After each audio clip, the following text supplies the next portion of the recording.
Hello అండి, అందరికీ నమస్తే. ఈరోజు వీడియో వచ్చేసి మామిడిలో హార్వెస్టింగ్ అనేది చేయబోతున్నాను. మామిడిలు అనేది చాలా ఈజీగా అయితే పెంచుకోలేమన్నమాట ఇంట్లో. అంటే అది కొంచెం తక్కువేను. మనం ఎంత ఇచ్చినా అది కూడా నాకు అయితే వరకు ఒక 2 మాటలు 3 మాటల నుంచి పెడతాను. మామిడల్లం పెద్ద రావటం లేదు. మనకు పసుపు వచ్చినంతగా మామిడల్లం చాలా కష్టం. అంటే కింద వచ్చినంతగా భూమిలో పెట్టంటే మనం టబ్బుల్లో పెట్టే తాలికి కొంచెం తగ్గుతుందనమాట. నేను అదిగంటే గ్రీన్ బ్యాగ్లో పెట్టాను.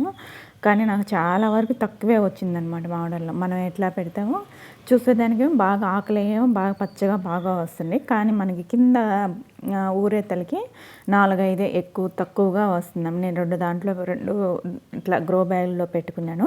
రెండిట్లో కలిపి కొంచెమే అనమాట వాళ్ళ మామిడల్లో. కానీ నెక్స్ట్ ఇయర్ చూద్దాం. మనం కొంచెం టబ్బుల్లో ఇట్లా గ్రీన్ బ్యాగ్లో బదులు కొంచెం వెడల్పు టబ్బులు ఏమన్నా పెట్టి చూద్దాం. మనం గ్రీన్ బ్యాగ్లో పెట్టినా కూడా పసుపు అనేది బాగా వస్తుందన్నమాట. కానీ మామిడల్లో కొంచెం మనం ఇచ్చే పోషకాలు ఏమన్నా తగ్గాయో లేకుంటే దేనివల్ల కానీ ప్రాబ్లం ఏందో కొంచెం పాసిపోయినట్టు అట్లా కూడా అయిపోయింది. నాకు మామిడల్లో కిందంతా పాసిపోయింది. నేను హార్వెస్టింగ్ టయానికి చేయలేకపోయానో ఏమో తెలియదు. కానీ మనం మామిడల్లంలో అంత సక్సెస్గా రాలేకపోయినాం అనిపిస్తుంది అనమాట కింద మనం గార్డెనింగ్లో. కానీ చూద్దాం, నెక్స్ట్ ఇయర్ బాగా చూసుకొని ఇవి మళ్ళీ ఇంకా మనం ఎత్తి పెట్టేసి మళ్ళీ మే జూన్లో స్టార్ట్ చేసి పెట్టేసుకుంటే మళ్ళీ ఇది కూడా ఒక 6 నెలలు పడుతుంది మనకి. ఇది వచ్చే తల్లికి కూడా పసుపులాగే 6 నెలలు 7 నెలలు కంపల్సరిగా ఊరే తల్లికి పడుతుంది అనమాట మనకు కూడా. ఇదిగోండి చూడండి నా హార్వెస్టింగ్. ఇది మామిడల్లో సగం తీసి సగం ఇగోండి కింద ఉంటాయి కదా, అవన్నీ మనం పెట్టేసుకుంటే మళ్ళీ ఎప్పట్లాగే వస్తాయి. అదిగోండి మెయిన్ గెడ్డ అదే మనం పెట్టుకోవాల్సింది, మెయిన్ అదేనండి. పెట్టాల్సింది ఏంటంటే అది ఎత్తి పెట్టుకుంటే ఒక మనం గాలి తగిలే ప్లేస్లో పెట్టేసామనుకోండి బూజు అది ఏమి రాదు. మళ్ళీ నెక్స్ట్ మే కానీ జూన్లో కానీ స్టార్ట్ చేసి మళ్ళీ పెట్టేసుకుంటే మెయిన్ పెట్టే గడ్డ అదేను. విత్తనం ఉంది బాగా ముదిరింది కాబట్టి అదే పెట్టాలి. ఈ సైడ్ అన్నీ తీసేసుకోవాలి. ఈ సైడ్ కూడా పెడితే వస్తాయి కానీ అంత బాగా రాదు. కింద మనం ఇప్పుడు పెట్టి మొదట్లో చూపించాను కదా అలాగే బాగా వస్తుంది అనమాట. ఇంకోండి ఇవన్నీ ఏర్లన్నీ చూడండి, రూట్స్ కూడా పెద్ద రాలేదు.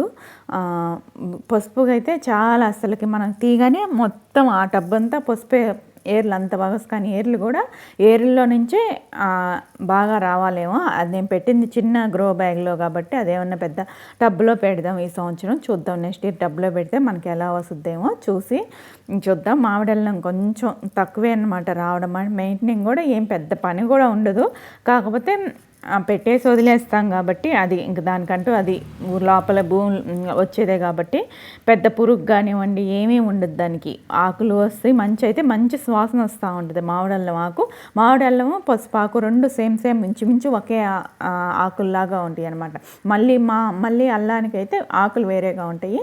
మామిడల్లం పసుపు రెండు ఇంచుమించు ఒకటిగానే ఉంటాయి అన్నమాట. 2 ఆకులు కనిపిస్తా. కాకపోతే వాసన మామిడల్లం ఆకు వాసన కూడా ఒక రకంగా తెలుస్తుంది. పసుపు వాసన వేరేగా ఉంటుంది ఆకు.